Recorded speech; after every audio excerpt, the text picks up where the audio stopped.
Hey, gorgeous friends. Welcome to another episode of the Date Brazen podcast. I'm so glad that you are here. Today's episode is covering a topic that you have probably wondered about. I've gotten so many questions about this topic that I had to do a deep dive episode. We are talking about flirting 101, okay? Because flirting or shooting your shot IRL or just like making eye contact and making conversation feels so elusive to most people. I think for a lot of reasons. We're out of practice of in-person connection. It feels really scary because the potential for rejection feels high. And I know that flirting for a lot of you seems like something that your friend is great at, but you're just terrible at. And I want to let you know that flirting is a learnable skill. And this isn't like flirting's a learnable skill and here's how to play the game. I'm going to show you how to make it so freaking simple that you can start flirting IRL and even ask someone out starting this week. So in this episode, you're not only going to learn how to flirt, you're going to learn how to tell if somebody's into you and what to do next if they are. So buckle up. It's going to be a good one. I created this Flirting 101 class for my clients inside of my program, Main Character Dating, and it's really good. So I wanted to share it with you. Inside of Main Character Dating, I have a flirting flow chart that I'm going to outline for you here, and I'm so excited to dive in. So what is flirting? Flirting, put very simply, is joyful, courageous connection. Literally just 3 words, joyful, courageous connection. It's not necessarily batting your eyes and laughing a certain amount of times. It's not having the right line to hook them in early. Flirting at its core is just joyful, courageous connection. You can flirt with anybody, whether romantic or platonic or just, in your day-to-day adventures. You can just flirt with people. Flirting is only joyful, courageous connection. Here's the deal. It's going to be awkward. It's going to be awkward. So just why don't you accept that and keep it pushing? So many of you are avoiding trying to flirt because you're afraid you're going to feel awkward or be awkward. And then you're afraid of what stories your brain is going to tell yourself about yourself as a result of that. So for example, if you flirt and it feels really awkward and you get rejected, your brain might make up a story that says, see, I told you were too awkward. You always have been so awkward and it pushes people away. And there's no way you're going to find the right partner because you're so dang awkward. I have news for you. You know who is human on this earth? Everyone. You know what humans are? Awkward. Weird. There's no playbook for social interaction in which you will avoid feeling awkward all of the time. It just comes with humanity. It's a part of the human condition. So instead of fighting it, instead of trying not to be so awkward, why don't you just give yourself permission to be freaking awkward? The right person is going to be so glad that you started a conversation with them. The right person is also looking for a relationship with someone exactly like you. You are uniquely qualified for the right relationship. Even if you feel awkward, especially if you feel awkward. Awkward just means that you have an expectation of how a social interaction is going to go and it feels uncomfortable when it happens and doesn't go so smoothly. So the right person will be able to have a conversation with you even if you feel awkward or even if something awkward comes up. Again, I'm going to repeat myself from a couple weeks ago. You cannot say the wrong thing to the right person. If you're willing to feel awkward, you are unstoppable. I'm going to repeat that. If you're willing to feel awkward, you are unstoppable in your dating life and everywhere.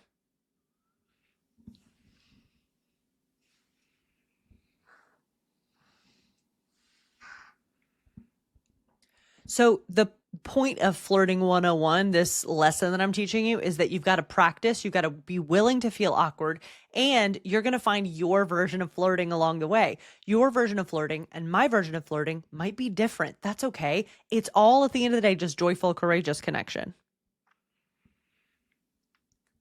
And again, the only rule is that you cannot say the wrong thing to the right person.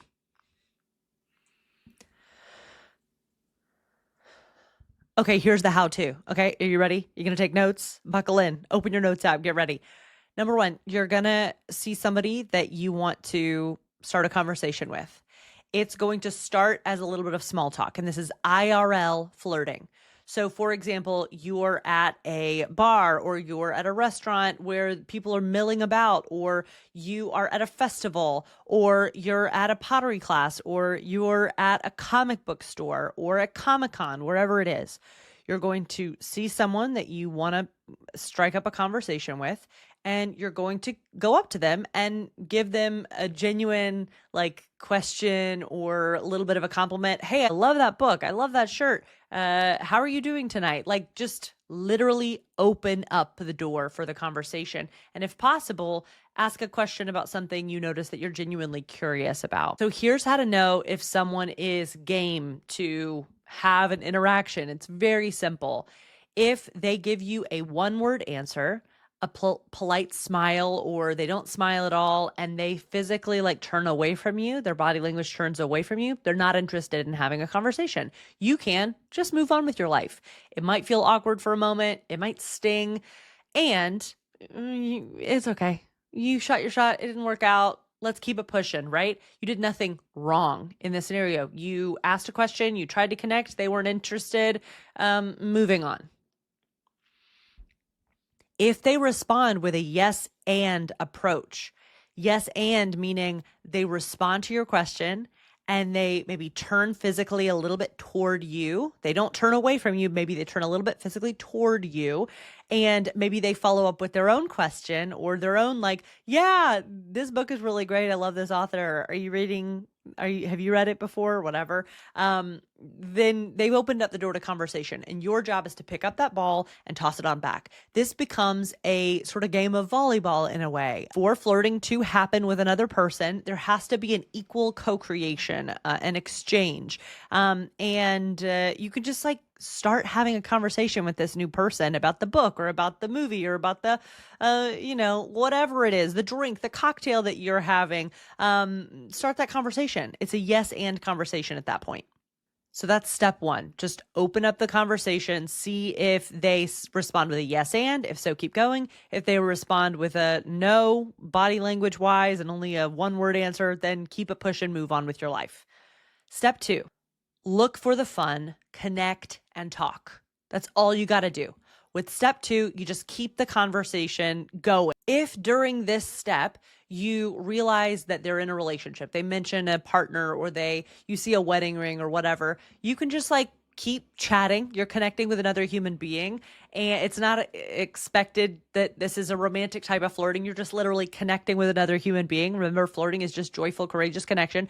And you can either move on with your life if you realize they're in a relationship and you're flirting with the intent of potentially some romantic curiosity. Just keep it pushing, keep it moving.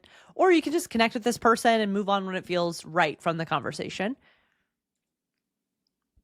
If the conversation continues to feel fun and flirty and you have no indication that they're in a relationship, they haven't said anything, you don't see a wedding ring, and if their body language is pretty consistently pointed toward you and it feels physically safe to do this next step, remember, check in with your body. If you're in an environment where you're feeling I can do this, I can ask a qualifying, disqualifying question that I'm going to reveal in a moment, then make a courageous next step in the form of step three.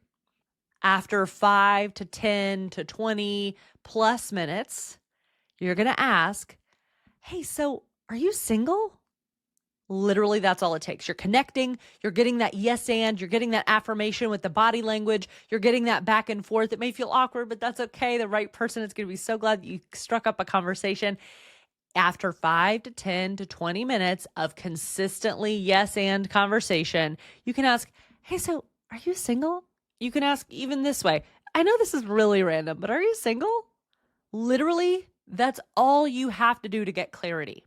This question is fun, flirty, low stakes. The problem is that a lot of y'all are thinking that this is going to be a high stakes conversation, and that if you receive an answer that you don't want or you get rejected or whatever, that it's going to be the end of the world. When you have the skills that I teach you in this podcast, self-compassion, right? Self-compassion is proven to reduce cortisol and increase resilience. Two things that you need to move on after being rejected. It happens because you're shooting your shot more. Your odds of finding the right person increase, as do your odds of experiencing rejection. That's just playing on a bigger stage. You, with the skill of self-compassion, of turning toward yourself with kindness, of feeling those feelings and being willing to like process any feelings that come up along the way, you're basically building a bigger, better surfboard to ride bigger and bigger waves. Bigger waves mean more epic views. It also means sometimes you're going to wipe out. That's okay, because with these skills, your surfboard has got you. And when you wipe out, you'll have the skills to pick yourself up back up and get back up on the surfboard as soon as you can after taking a beat. So I want you to know that you're good no matter what. That like you shooting your shot and whatever happens as a result of you shooting your shot doesn't really have to do with you. It's just that you're for the few, not for the many. You're engaging in something really vulnerable and courageous, which is increasing your odds of getting what you want. And sometimes you're going to wipe out. That's okay.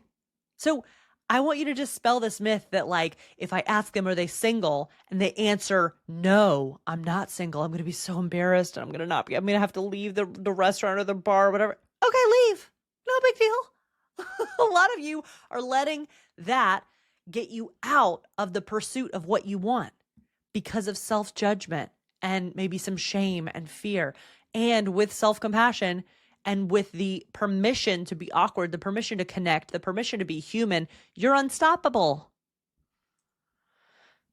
So if they say, no, I'm actually not single, you can be like, okay, well, have a good night. Here's the most awkward way I can think of that going. Okay, so you're flirting, it's going well, 5, 10, 15, 20 minutes past, you're flirting, yes, and balls going up in the air, you're both tossing it back and forth to each other.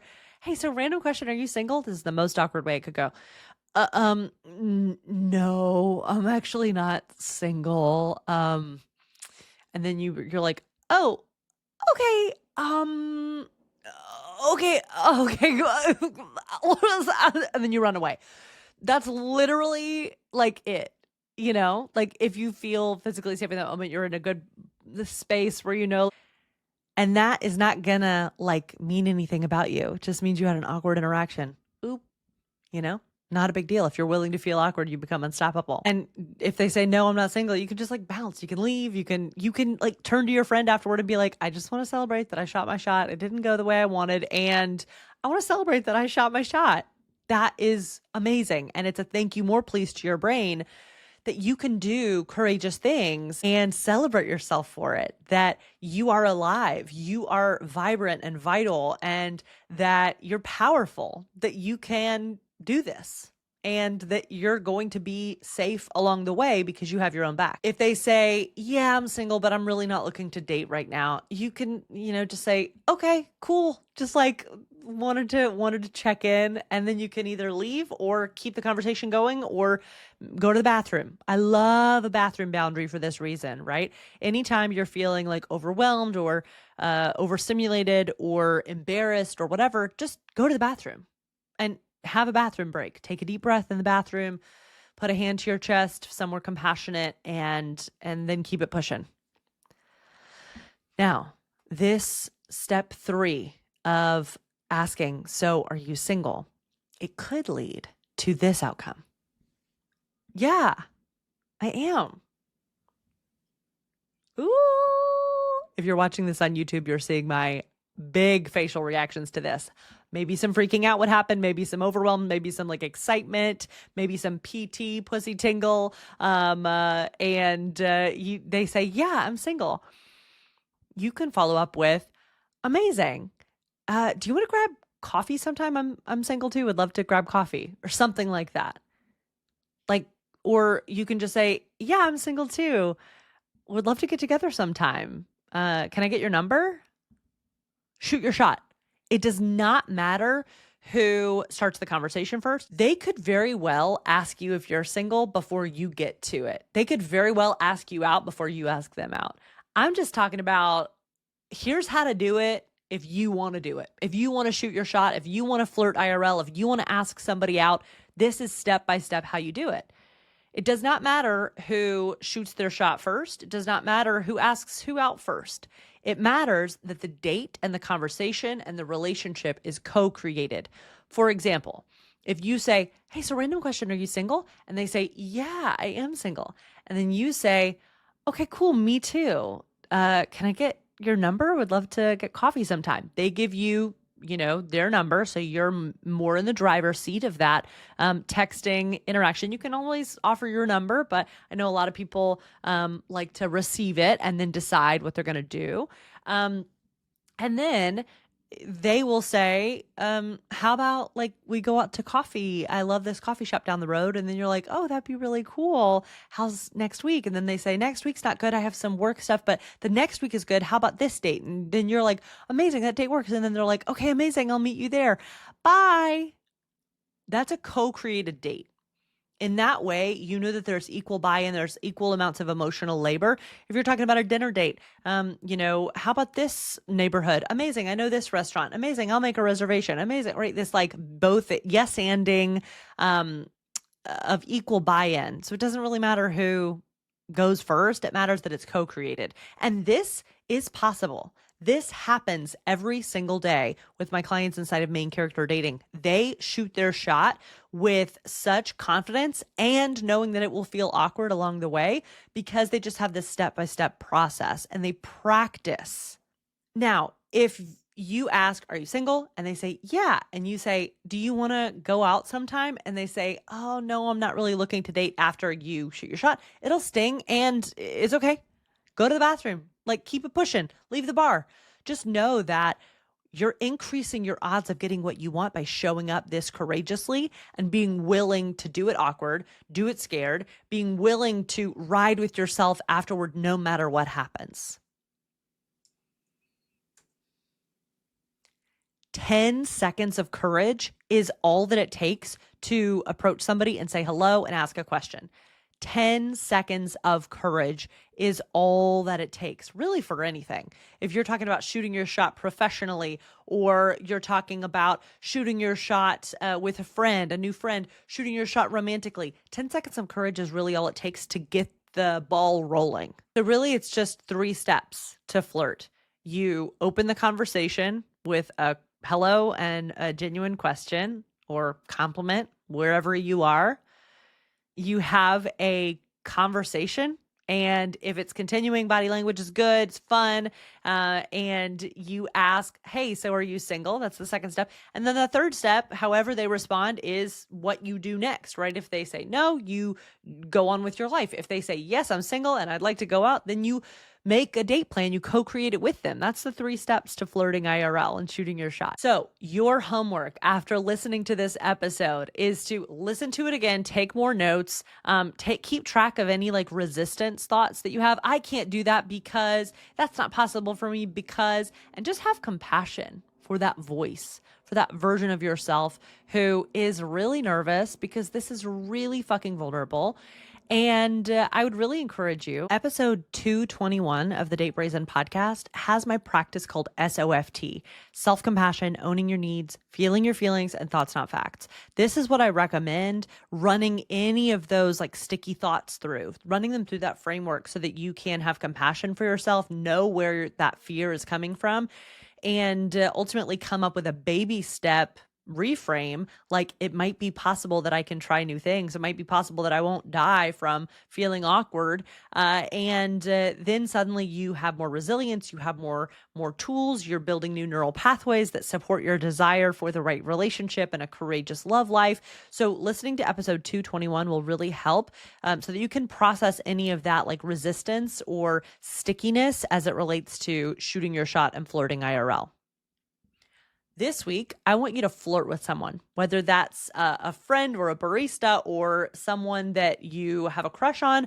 I want you to flirt. And if you're willing to take me up on the challenge, I want you to do all 3 steps. Starting the conversation, keeping it going. If it's like a good vibe, body language is pointed towards you, conversation's like a good back and forth, yes and. I want you to ask if they're single. And then whatever happens, you move to step 3, either keeping it pushing or continuing to co-create a date. You never know what this is going to lead to. It'll lead to not only deeper self-trust because you're knowing like I have my back no matter what. It'll also lead to more experience flirting under your belt. So you're just less and less afraid. It's like immersion therapy. And again, it's increasing the likelihood of you getting what you want. My clients meet amazing people to date and be in relationships with ultimately IRL. IRL dating is not dead. It's just a lost art that you need to start practicing with this flirting lesson. And anytime you're nervous about flirting, just come back and listen to this quick episode to pump yourself up. This is Figure Outable. I've got your back and you fucking got this.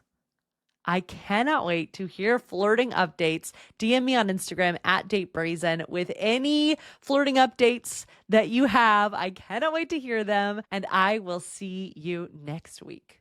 Bye.